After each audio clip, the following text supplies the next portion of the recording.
Salam, hər vaxtınız xeyir olsun. Vurğu haqqında qaydaya gəlin baxaq. Qaydamıza görə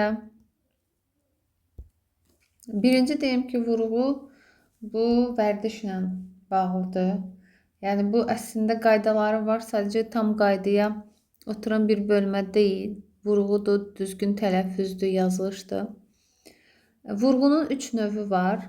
Heca vurğusu. Sözdə hecaların birinin digərlərinə nisbətən qüvvətli deyilməsi vurğudur. Məsələn, fonetika, hecası digərlərinə nisbətən daha vurğulu deyildi. Məntiqi vurğu sözlərin birinin digərlərinə nisbətən qüvvətli deyilməsinə deyilir. Cümlədə yeri sabitdir. Daha çox xəbərdən əvvəlki sözdə olur məntiqi vurğu. Mən dərs oxudum. Cümlədə bizə nə çatdırılmaq istəyirsə, daha çox onu vurğulu deyirik. Həyəcanlı vurğu yüksək hiss həyəcanla deyilən vurğuya deyilir. Bu imtahanda düşmür. Sonra vurğunun tapılması qaydası. Vurğunu necə rahat tapmaq olar? Baxaq hələ bununla bağlı bizə nə məlumatlar verilir. Vurğunu taparkən öncə hecaya ayırmaq lazımdır. Hecaya ayırdığınız şəkildə qısa cümlədə işlədirik. Hər hecanı dedikcə sözün mənası hansı hecada itmirsə, yəni vurğunu hansı hecada daha möhkəm deyəndə, orada cümlədə sözün mənası itmirsə, deməli vurğu həmin yerdə olacaq. Əslində vurğu sözün düzgün tələffüz formasıdır. Hecanı düzgün dedikdə ümumi sözün mənası düz səslənir. Bir neçə nümunəyə baxaq. Əlbəttə gələcək. Gəlin belə eləyək. Əlbəttə gələcək. Əlbəttə gələcək. Əlbəttə gələcək. Görürsünüz, burada əlbəttə. Burada deyəndə cümlədə məna itmədi. Deməli, burada bət hecasındadır. Lisenziya aldım. Lisenziya aldım. Lisenziya aldım. Lisenziya aldım. Lisenziya aldım. Görürsünüz, hər hecanı qüvvətli dedim və cümlədə işlətdim.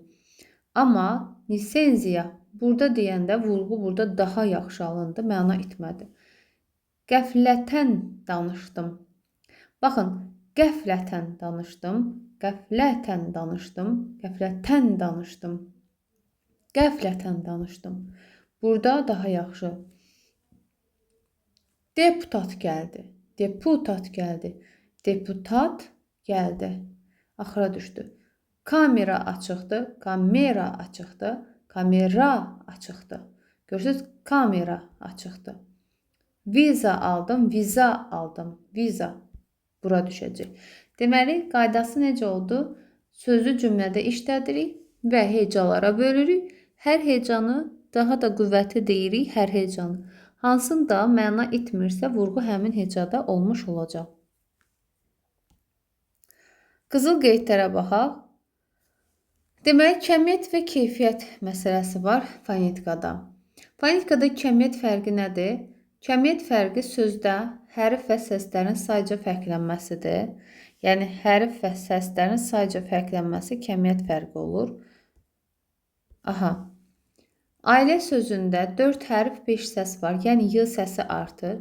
Y səsinin artması orada kəmiyyət fərqi yaradır. Yəni, kəmiyyət fərqi 2 yolla. Bir səs düşümü, bir səs artımı nəticəsində yaranır. Fonetikada keyfiyyət fərqi nədir? Keyfiyyət fərqi sözdə səs dəyişməsi əsasında ortaya çıxır. Məsələn, k hərfi g səsinə keçdi. Yəni, k kar samitindən g cingiltili samitinə keçmiş olması, səsin, hərfin dəyişməsi bu kəmiyyət yox, keyfiyyət fərqidir. Bir sözdə həm kəmiyyət, həm də keyfiyyət fərqi ola bilər. Məsələn, xoşbəxtlik yazılır, xoşbəxtlik deyilir. Orada t düşür, l dıya, k xişdirixə keçmiş olur. Həm səs düşümü, həm də ki, səs dəyişimi olur. Bir sözdə həm kəmiyyət, həm də keyfiyyət fərqi olmaya da bilər. Məsələn, itaət sözündə nə kəmiyyət fərqi var, nə də keyfiyyət fərqi var. Sadəcə uzanma var. Bu da fərq sayılmır. Eyni sayda səs düşümü və səs artımı olarsa, biz bunu kəmiyyət fərqi götürməyəcəyik. Çünki niyə? Məsələn, təəccüblə sözündə 1, 2, 3, 4, 5, 6, 7, 8, 9 hərf var. Və burada ənin biri düşür tələffüzdə. Və salam. Biz elə bilirik ki, burada səs düşdüsə, kəmiyyət fərqi var. Sadəcə düşənin əvəzinə axıra bir n səsi gəlir. Yenidən onun əvəzinə gəldi deyə bərabərləşir. Təəccüblə sözünü təəccüblə kimi deyəcəyik və 1, 2, 3, 4, 5, 6, 7, 8, 9 da səs oldu. Yəni, hər səs düşümü kəmiyyət fərqi deyil. Təəccüblə, təəssüflə bunlarda diqqətli olmaq lazımdır. Baxırıq növbəti qaydamıza. Vurğuya görə leksik mənası dəyişən sözlər. Yəni, sözün vurğusunu bir dəfə başqa hecada deyəndə başqa məna verəcək, digər hecada deyəndə qüvvəti digər leksik mənanı vermiş olacaq. Görək bu nədir? Bəzi sözlərdə vurğuya görə sözlərin leksik mənası dəyişir. Məsələn, azdır və yaxud azdır sözündə vurğu əgər sona düşübsə, orada olacaq, vurğu sona düşübsə, bir dəqiqə yoldaşlar, qələmi dəyişək. Məsələn, azdır, azdırmaq sözündə vurğu sona düşəcək. Azdırmaq. Yəni, vurğunu gördünüz sondadır, azmaq, azdırmaq. Orada düzəltmə feildir. Amma sənin kitabların azdır. Əgər vurğu belə olsa, burada vurğu əvvəl saydı və qrammatik şəkilçi işlənib. Şaxta sözündə vurğu əvvələ düşsə, şaxta, zirzəmi, şaxta, axıra düşsə, havada şaxta. Orqan, orqan, yəni orqan, daxili orqanlar, bir də orqan. Bildiyimiz cəmiyyət, qurum, nə bilim, hansısa bir yer, təşkilat. Qurudun sözü qurudun, qurudun, qurudun. Dinlə, dinlə. Necə? Məsələn, dinlə nələr sərd eləmək olar? Bir də dinlə, dinləmək. Alma, mamə ümumiyyətlə inkar şəkilçisi olanda vurğu qəbul etmir və alma, vurma, bölmə, hörmə bunlar vurğu əvvələ düşəndə inkar feillərdir. Axıra düşsə, yəni bunlar feil deyil. Bəzi sözlər var ki, məna dəyişir, amma nitq hissəsi dəyişmir. Məsələn, burada bunlara aid sözlərdən şaxta yadımızda qalsın, elektrik sözü yadımızda qalsın, mina sözü yadımızda qalsın ki, mina. Bunlarda məna dəyişəcək, nitq hissəsi dəyişməyəcək, yenə də isim olaraq qalacaq. Məsələn, şaxta, zirzəmi, şaxta, havada şaxta, elektrik, bura düşəndə insan anlayışı bildirir, axıra düşəndə elektrik, naqil, yenə də isimdir. Mina, dişin mina qatı, axıra düşəndə mina qatı dişin üstündə. Mina, əvvələ düşəndə partlayıcı. Yəni, yenə həmin mənada da isim olaraq qalır. Deməli, baxaq görək mən burada nə eləmişəm. Gəlin baxaq. İlk sonluğu ilə bitən sözlər əsasən mənası dəyişən sözlərdir. Qoy mən bunu, mənası dəyişən sözlərdir. Məsələn, komik, isim, komik, sona düşəndə sifət. Romantik, bura düşəndə isim, romantik, əsər, sifət. Elektrik, elektrik. Akademik, akademik, bura düşəndə insan anlayışı, isim.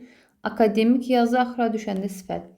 Estetik, isim, estetik, əməliyyat, sifət. Klassik, isim, klassik, əsər, sifət. Məsələn, qrafik, isim, bir də qrafik. Xətlərmi, yazılarmı? Mütləq. Əvvələ düşəndə də götürülür. Mütləq sifət.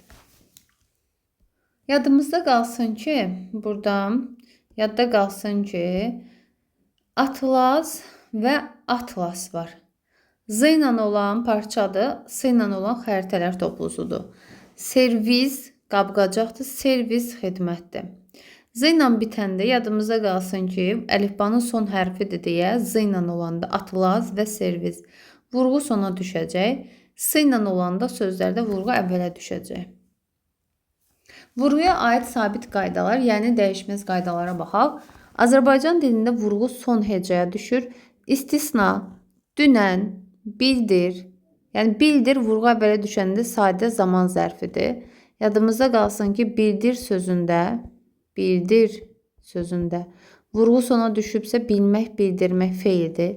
Sanki, necə, ancaq, bayaq, yenə, yalnız bu sözlərdə vurğu öz sözlərimizdir və ilk hecəyə düşür. Şəkilçidə dilimizdə söz kökünə şəkilçi artırarkən vurğu da sözün sonuna doğru istiqamətlənir. Məsələn, yaz, yazı, yazıçı. Lakin vurğu qəbul etməyən şəkilçilər artırdıqda vurğu yerini dəyişmir. Yazıçıdır. Yəni dırdır vurğu qəbul etmir deyə yazıçıdır. Yəni vurğu bura düşəcək. Həmin birinci hecəyə düşdükdə vurğu yerini dəyişmir. Məsələn, kameralar.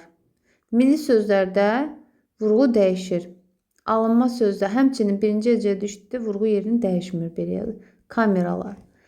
Amma milli sözlərdə vurğu, yəni ötürülə gedir şəkilçilər. Çoxaltma dərəcəsində, məsələn, m pırısılarda qapqara, bomboz, büsbütün, bumbuz, yəni ilk hecəyə düşür milli sözlərdə. Təkrar olunan sözlərdə asta-asta, qırıq-qırıq, mürəkkəb hər birinin ayrı-ayrı vurğusu olur. Eyni sözün təkrarı ilə yaranan mürəkkəb sözlərdə hərəsinin özünün ayrı-ayrı vurğusu olur. İsmin cəm şəkilsi vurğu qəbul etsə də, vurğu birinci hecəyə düşdükdə, əgər sözün özünün vurğusu birinci hecəyə düşürsə, lara gedib düşməyəcək. Kameralar burada qalacaq. Kitablarda sözlər xitab kimi işləndikdə vurğu yerini önə doğru dəyişir. Tahir sabah rayona gedəcək. Tahir, sabah rayona gedərsən. Görürsünüz, burada vurğu buradaydı. Xitab oldu, vurğu əvvələ keçdi. E, ya, a kimi nidalarla işləndikdə vurğu yerini dəyişmir. Ay Tahir, bu şəkildə.